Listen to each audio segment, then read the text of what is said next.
Y en eso estamos. Muy bien. ¿Cómo quedó el mapa político de la República Dominicana luego de las elecciones?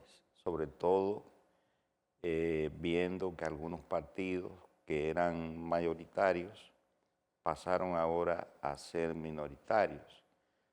Dentro de los minoritarios también hubo movimiento, unos hacia arriba, otros hacia abajo, algunas sorpresas electorales como la del partido que llevaba al Cobrador como candidato y también el partido muy nuevo de Justicia Social.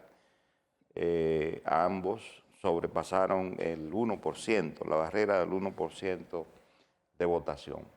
¿Cuáles son las perspectivas políticas de nuestro país de cara al 28? Bueno, vamos a ver en un contexto general las elecciones dominicanas. Las elecciones dominicanas se dan en un contexto donde en este año hay hubo y hay 6 elecciones generales. Ya hubo en febrero en El Salvador, en Panamá en mayo y República Dominicana. Hubo elecciones en México en junio y hay elecciones en Uruguay en octubre y hay elecciones a finales de año en Venezuela. Son 6 grandes elecciones. ¿Y en Estados Unidos? Sí, pero noviembre en Estados Unidos. Noviembre en Estados Unidos, pero estamos hablando de América lo que Latina. es propiamente dicho estos países de América Latina. Entonces, en esas elecciones se han dado un fenómeno que casi nadie lo ha analizado, es Radamés Agustín, en general, en el cual en la República Dominicana se consolida esa tendencia. En el año 2018 comenzó un ciclo de elecciones mediante el cual la gente votaba en contra del gobierno. Casi todos los gobiernos del 18 al 20 y tanto fueron destituidos como producto de crisis económica, la pandemia, etc. A partir del 2000, este año, la tendencia se detuvo. Ya no hay un voto en contra de los gobiernos. Fíjense que hay entonces una correlación de fuerza distinta. Gana Bukele en El Salvador, gana el partido en México gobernante y gana el PRM en República Dominicana, lo cual de alguna manera debilita esa tendencia a votar en contra de los gobiernos. En esos 3 casos son reelecciones. Son reelecciones o a través de los partidos, o a través de la misma persona. De la misma figura. Lo cual implica que el proceso que se inició en el 18, en el 2018, está llegando a su fin en el 24 y se va a iniciar un nuevo proceso. En Venezuela todo parece indicar, con todas las interrogantes que implica el proceso electoral venezolano, que Maduro se va a reelegir también. Parecería, ¿no? Y en Uruguay más o menos lo mismo. Entonces se inicia un nuevo proceso político electoral en América Latina. Eso obviamente influye en la República Dominicana porque los resultados electorales en ahí consolida esa tendencia al reelegir al presidente Luis Abinader. O al partido, en el caso de Latinoamérica. En el caso de Latinoamérica, o el partido o la persona, porque Bukele se religió también en El Salvador. Bueno, entonces, ¿qué implica eso? Bueno, eso implica que el voto castigo ya se anuló, o se agotó. La gente no está votando por el voto castigo. ¿Cómo se refleja eso en la República Dominicana? Bueno, se refleja en que los resultados electorales tienden a redefinir el panorama político interno hacia el bipartidismo, según los resultados electorales. Por un lado, nosotros tenemos un partido como el PLD que quedó en un lejano tercer lugar con apenas un 10%, 300 y algo de votos, cuando hace apenas 4 años sacó 37, 38%, lo cual implica que viene un proceso y tendrá ese partido que dedicarle muchas horas, mucho tiempo a ver cómo trata de recomponer la esperanza de seguir vivo. Porque de lo que se trata ahora es de que, según los resultados electorales, ese partido pues está en un proceso bastante delicado, que incluso puede llegar, yo no digo hasta la extinción absoluta, pero sí a la mínima expresión. Depende de cómo ellos se comporten. Y eso le va a tomar a ellos mucho tiempo para tratar de salir de ese marasmo social en que está. Entonces y por serían el otro lado, los únicos mayoritarios, ¿verdad? bueno, ya el PLD no es mayoritario. Sí, el PLD sí.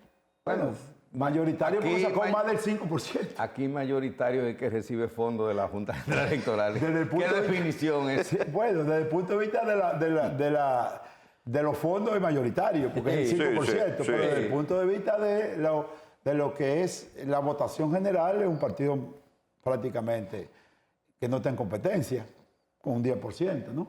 Pero bueno, entonces, tenemos entonces la Fuerza del Pueblo que saca 1.200.000 votos.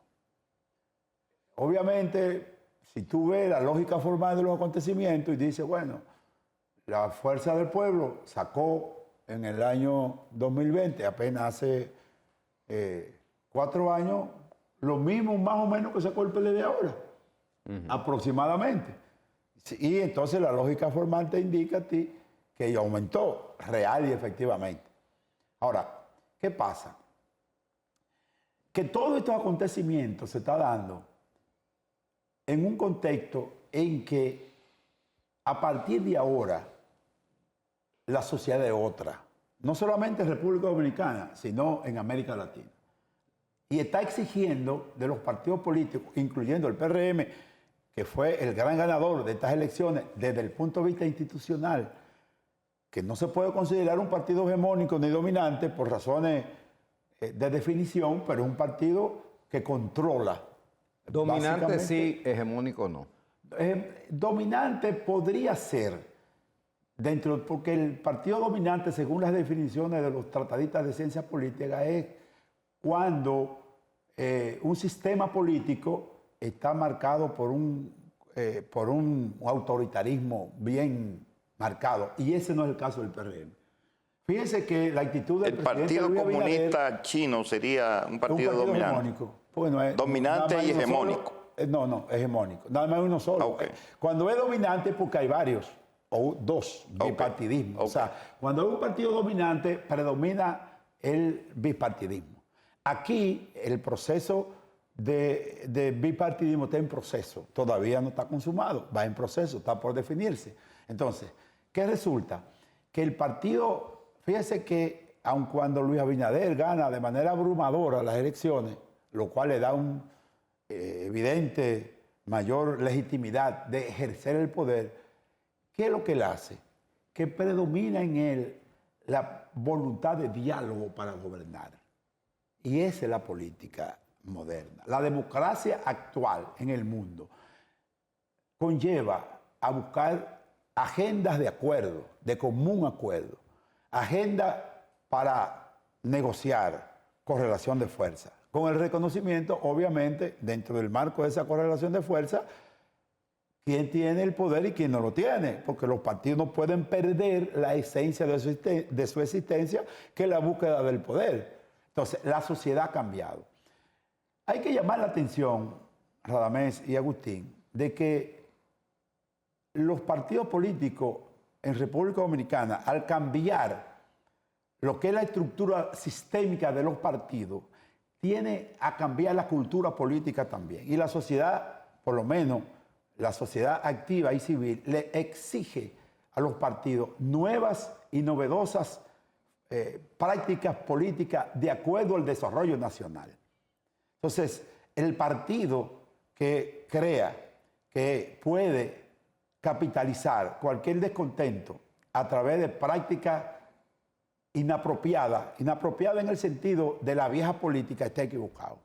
Si no se adapta a la nueva política que en América Latina está creciendo y en República Dominicana también, la sociedad misma lo va a sacar de circulación, independientemente de que se tenga o no influencia. Eso es válido incluso para los nuevos liderazgos que se están construyendo de cara al futuro, porque todo esto lo que se está dando en República Dominicana se da en un marco de transición de un liderazgo hacia una nueva generación de liderazgo. Cada mes, el PRM, partido gobernante, hegemónico o dominante. Yo creo que es un partido dominante, no hegemónico. Dominante tiene un 80% de la Asamblea Nacional en este momento. Es dominante. Las 4/5 Ahora, partes. no es hegemónico. Hegemónico es el liderazgo de Luis Abinader, no del PRM.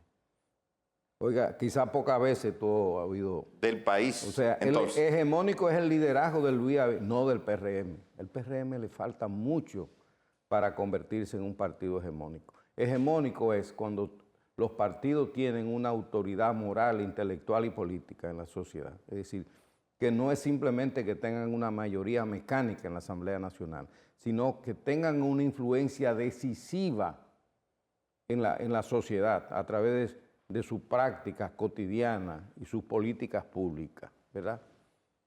Creo que la única figura en este momento que tiene ese perfil hegemónico se llama Luis Abinader. Quiero establecer esa diferencia.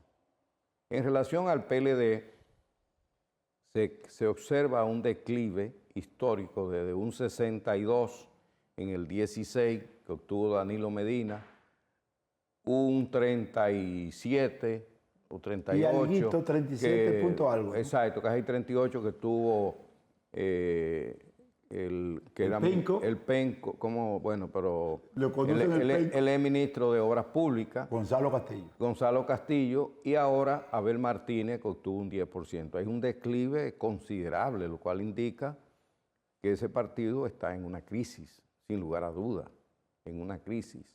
Vamos a ver si logra resolverla con lo que parece será la hegemonía férrea de Danilo Medina. Esa expresión que el de las ratas y eso expresa que él le va a tratar ya en un grupo disminuido de ejercer un liderazgo casi dictatorial en ese partido. Es la impresión que veo que se ve venir y claro, eso no le augura mucho éxito a ese partido. Mientras siga teniendo un control tan absoluto de Danilo Medina, que es una figura con poca credibilidad en la sociedad dominicana. En una figura muy disminuida. Muy desgastada, sí, muy desacreditada en la sociedad dominicana. En tercer lugar, el partido Fuerza del Pueblo, que obtuvo una votación incluso mayor que lo que decían las encuestas originalmente. Sin embargo, en un segundo lugar lejano, porque todavía está por verse si el bipartidismo será una realidad. Eso, la vida podría ser, pero será la vida. Hay que esperar lo que la vida vaya poniendo su granito de luz, como dice un amigo mío, y veremos a ver si realmente avanzaremos hacia un bipartidismo, o el PLD podrá recomponerse o surgirán nuevas fuerzas políticas en este proceso. La Fuerza del Pueblo es el único partido caudillista en este país. No existe otro partido en torno a una persona. Es un grupo de personas que se han reunido en torno a Leonel Fernández. Los dos caudillos que le levantaron la mano a Leonel, él está tratando de reeditar. Exactamente. Los partidos caudillistas no tienen posibilidades de éxito a largo plazo. Si tienen que ser partidos más abiertos a la sociedad, no pueden ser partidos tan fanático en torno a un líder, es decir, no creo que tenga posibilidad de éxito un partido de esa naturaleza. Entonces creo que quizá deberíamos hacer una pequeña pausa para ver entonces el proceso de reforma y hablar un poquito de las reformas. ¿Qué te parece? Sí. Vamos a la pausa.